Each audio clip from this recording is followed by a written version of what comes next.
دوسرا حصہ 3 جمادی الثانی 11 ہجری شہادت جناب سیدہ فاطمۃ الزہرا سلام اللہ علیہا بنت حضرت محمد مصطفیٰ جناب رسول خدا صلی اللہ علیہ وآلہ وسلم۔ امیر المومنین مولا امام علی علیہ السلام کا معمول تھا کہ 5 وقت کی نماز مسجد میں پڑھا کرتے تھے۔ ایک مرتبہ مولا امام علی علیہ السلام جب نماز سے فارغ ہو چکے تو پہلے خلیفہ اور دوسرے خلیفہ نے پوچھا، جناب رسول خدا صلی اللہ علیہ وآلہ وسلم کی بیٹی کیسی ہیں؟ اور کہا، اے علی، ہمارے اور جناب فاطمۃ الزہرا سلام اللہ علیہ کے درمیان جو ناخوشگوار امور پیش آئے ہیں ان سے آپ واقف ہیں، اگر آپ مناسب سمجھیں تو ہمیں آپ سلام اللہ علیہ کے پاس لے چلو۔ اور کہا کہ ہم نے جناب فاطمۃ الزہرا سلام اللہ علیہ کو ناراض کیا ہے، ہم ان سے معافی مانگ لیں۔ امیر المومنین مولا امام علی علیہ السلام ان کو ہمراہ لے کر آئے اور فرمایا، اے فاطمۃ الزہرا سلام اللہ علیہ، یہ دونوں میرے پاس آئے ہیں اور آپ کی اجازت کے منتظر ہیں، اجازت دو کہ داخل خانہ ہو جائیں۔ حکم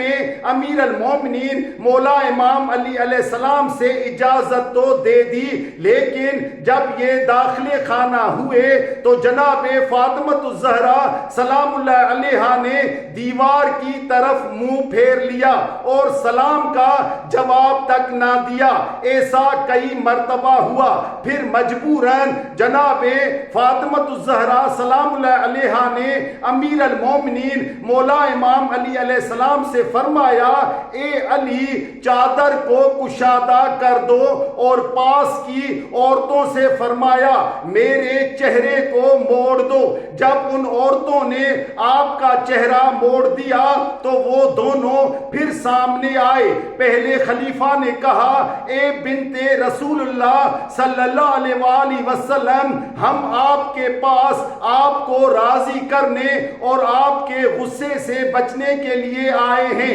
جناب فاطمۃ الزہرا سلام اللہ علیہ نے فرمایا، میں نے تم سے اس سلسلے میں بات نہ کرنے کا عہد کیا ہے، میں اپنے پدر گرامی کی خدمت میں پہنچ کر تمہارے ان افعال کی جو تم نے میرے ساتھ روا رکھے شکایت کروں۔ ان دونوں نے کہا، ہم اب آپ کے پاس معذرت کرنے آئے ہیں اور آپ کو راضی کرنا چاہتے ہیں، لہذا ہمیں معاف کر دو۔ جناب فاطمۃ الزہرا سلام اللہ علیہ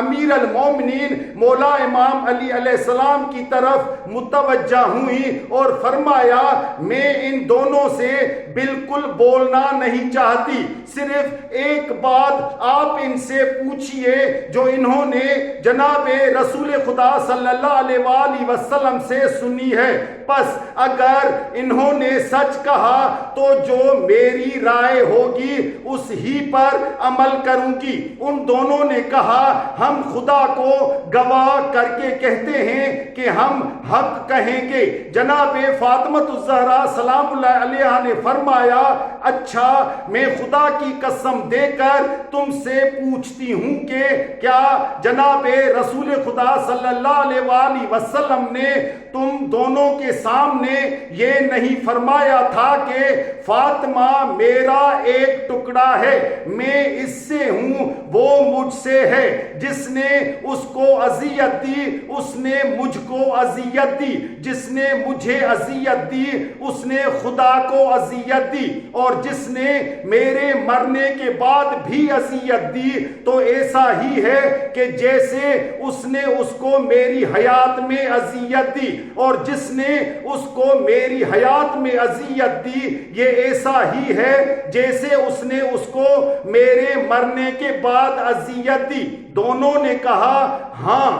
خدا کی قسم ہم نے جناب رسول خدا صلی اللہ علیہ وآلہ وسلم سے یہ سنا ہے۔ جناب فاطمۃ الزہرا سلام اللہ علیہ نے فرمایا، بس اب میں خدا کو گواہ کر کے کہتی ہوں اور جو لوگ یہاں موجود ہیں وہ سب گواہ رہیں کہ ان دونوں نے مجھ کو اذیت دی ہے، میری زندگی میں بھی اور مرتے وقت بھی۔ اور فرمایا خدا کی قسم تا زندگی نماز کے بعد تم دونوں پر بد دعا کرتی رہوں گی، میں تم دونوں سے مطلق بات نہ کروں گی یہاں تک کہ اپنے رب کے پاس پہنچ جاؤں اور اس کی بارگاہ میں تمہاری شکایت کروں۔ غرض کے جناب فاطمۃ الزہرا سلام اللہ علیہا نے معاف نہ کیا اور یہ لوگ مایوس واپس گئے، اور جناب فاطمۃ الزہرا سلام اللہ علیہا نے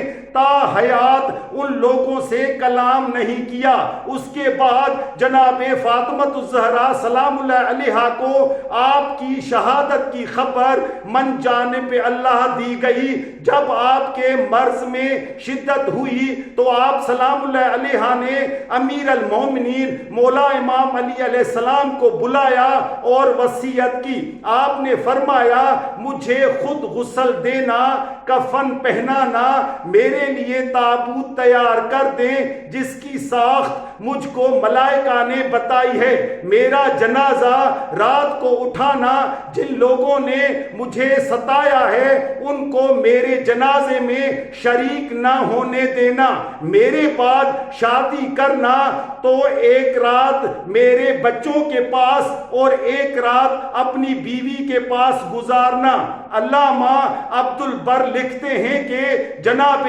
فاطمۃ الزہرا سلام اللہ علیہا کی یہ وصیت تھی کہ جناب